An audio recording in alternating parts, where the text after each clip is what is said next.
Hello, Madonna fans and friends, and welcome to our special anniversary edition for 10th anniversary of Rebel Heart. I can't believe it's been 10 years. I still remember getting these three versions of the album March 10th, 2015. And here we are, March 10th, 2025. And so we're going to go into all the aspects of this album and share some of our favorite moments and memories. And we want you to participate and share your memories of this amazing album. This is my number 5 favorite Madonna album of all time. So I am going to be having some moments here, but let's get into it.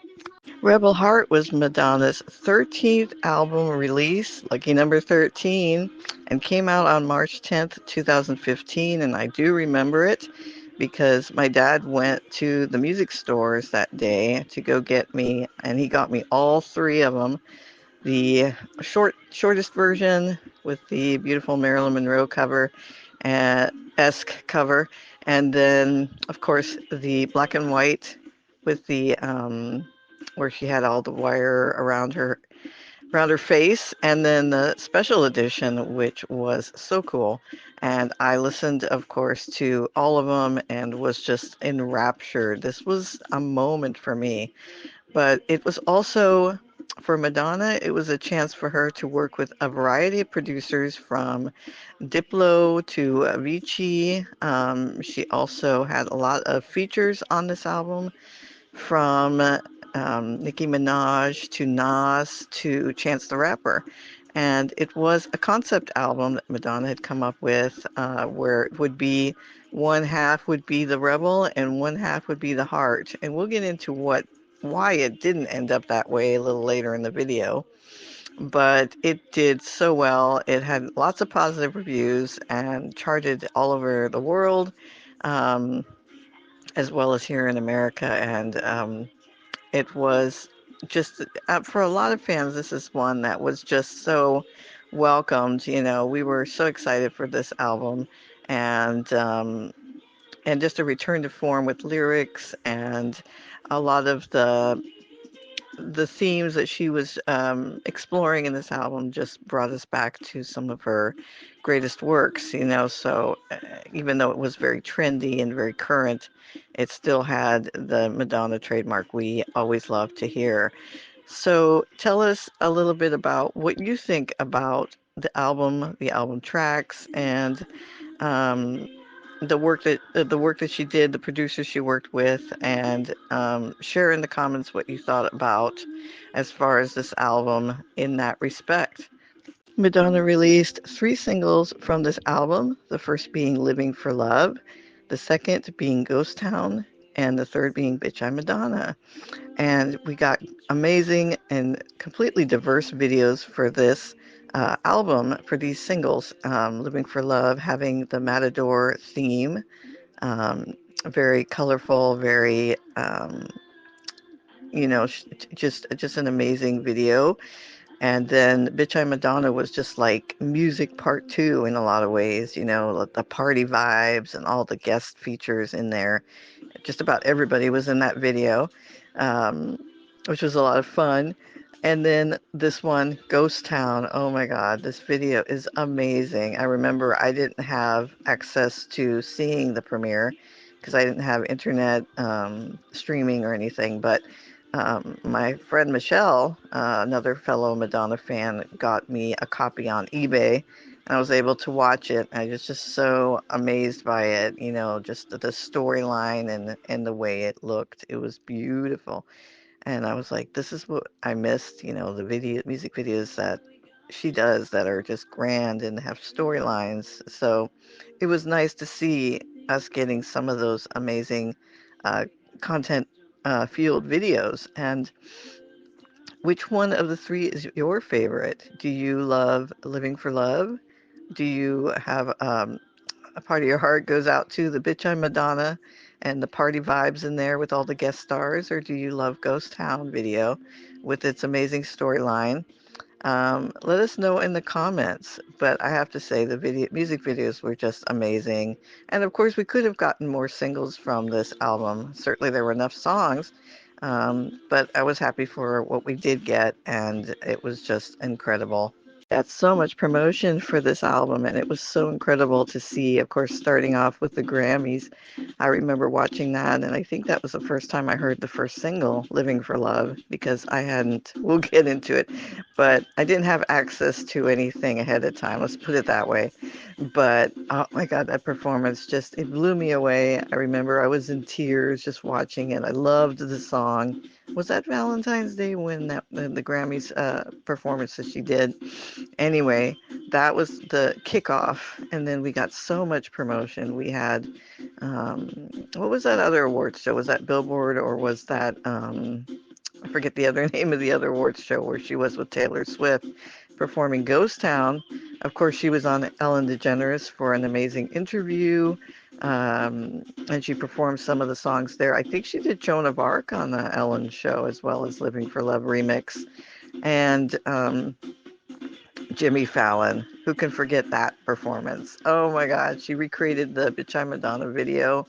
I love watching that. That is so clever and so much fun. Um, so the promotion was incredible for this album. Madonna was hyped to get out the word and have people check this album out. And I mean, we were blessed to enjoy all the performances, which was one of your favorite performances. And yes, we remember the one that was where she fell, and we'll get into that in a later slide. Um, that no capes. Let's just put it that way. But Madonna was a trooper. She got right back up again, just like the song suggests. And so tell us some of your favorite performances and interviews for this album, and why you love them so much. I know for me, I was really a fan of the first one, The Living for Love, at the Grammys, and then the Bitch I'm Madonna was amazing. Those were two that stood out for me. But we want to hear from you. Let us know which one you loved. Coverage and collectibles. Well, there was the Cosmos, which were four different covers, and I loved all of them. I was able to get all of them in the stores, which I know everyone was scrambling. This is one of my favorite covers. And I also got this as a t-shirt later on the tour. Um, there was also the Rolling Stone cover, much smaller than Rolling Stone used to be. I think they shrunk over the years, but we got a full cover feature for her there as well.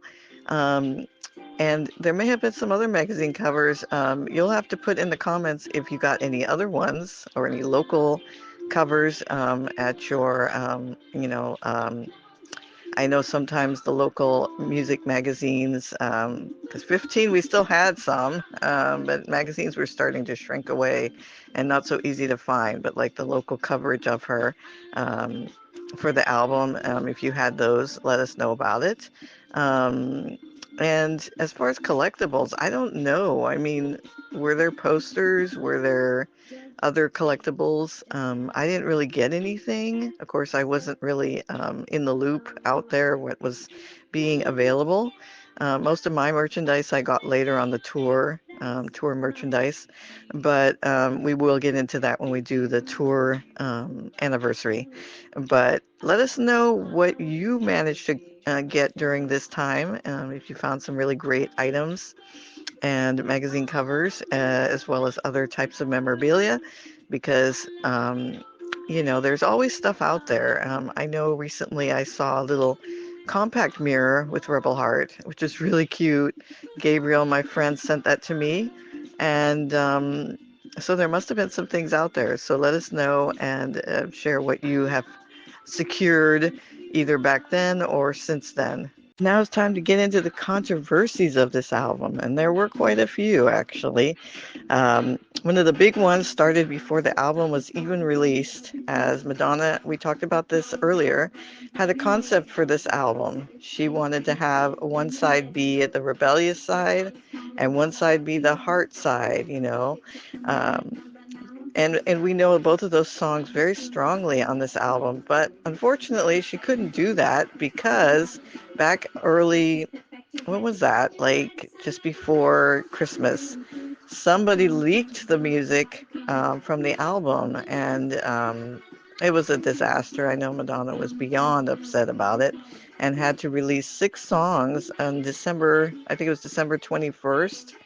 She released 6 tracks from the album that you could download on iTunes, but that was not the plan.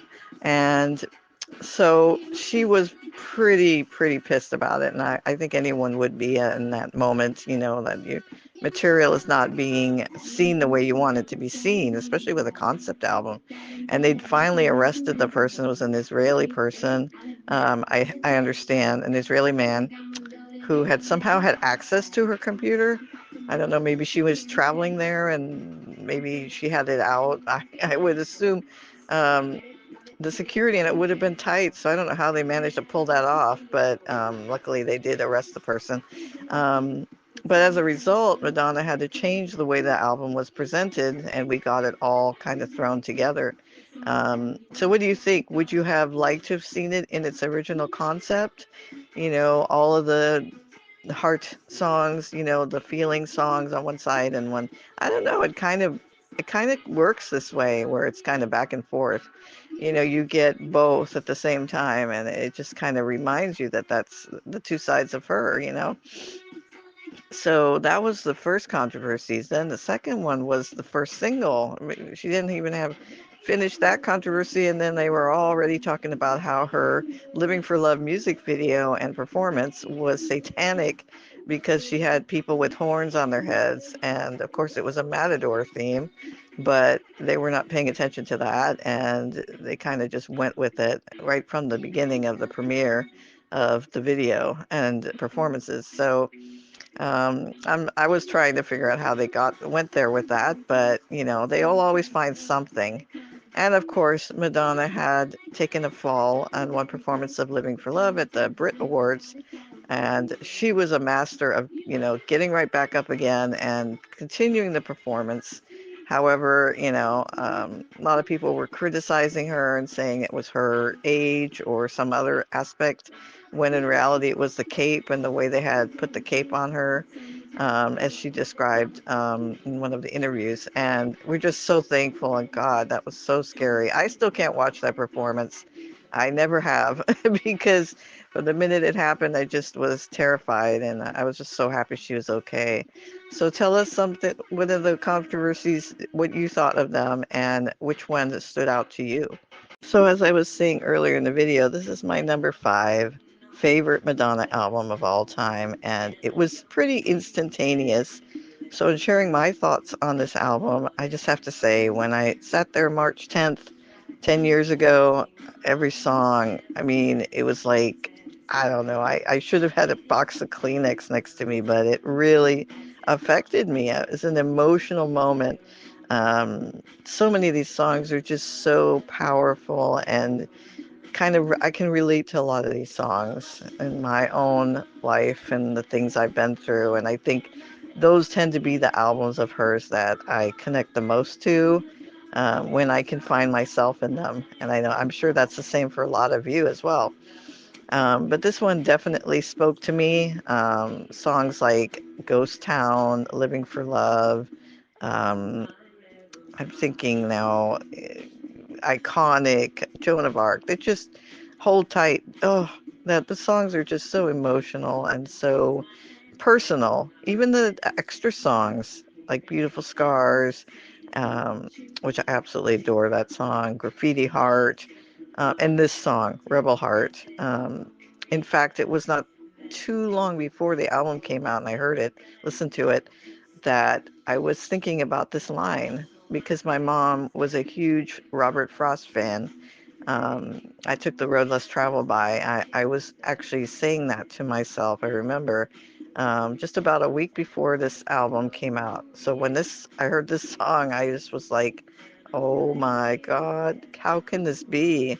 It felt like my mom was talking to me at the same time that Madonna's singing to me. So I think that is one of the reasons this album is so personal for me. Is like I feel like I was many moments in this album that I could feel my mom's energy in this album. And so tell me what some of the songs special for you, some of your big moments, either with the performances or the videos or anything that really made you connect to this album. Share in the comments your thoughts, your memories. Where were you at the time that you first heard this album? And yeah, give us your personal experiences, because that's what brings us together when we have an album release. We're getting one soon, I'm sure. So we're going to have those moments again. But let's go back 10 years and you all share with us what you remember. And thank you so much for watching this retrospective. Happy 10th anniversary, Rebel Heart. And thank you again for being a part of this community. And we love you, all Rebel Hearts. Dance and sing, get up and do your thing. Thank you for joining us here at Madonna Everybody Fan Club channel, and I hope you enjoyed our latest video. I hope that you will join us here by liking and subscribing. And also, we have social media with Facebook. We have Madonna Everybody Fan Club, over 5,000 Madonna fans to join. And we have an Instagram at Madonna EFC. So make sure you check those out, as well as a page on Facebook, Madonna Everybody Fan Club, to follow. So definitely check out those social media platforms and join us there. We have contests, we have Fan of the Month, and we have features and lots of great fans to meet. But more importantly, we'd love to hear from you. Make sure you comment on this video and let us know if there's anything you'd like us to talk about or any future video topics you'd like to see. And thank you again for joining our Madonna family. Music does make the people come together. Thanks, everyone.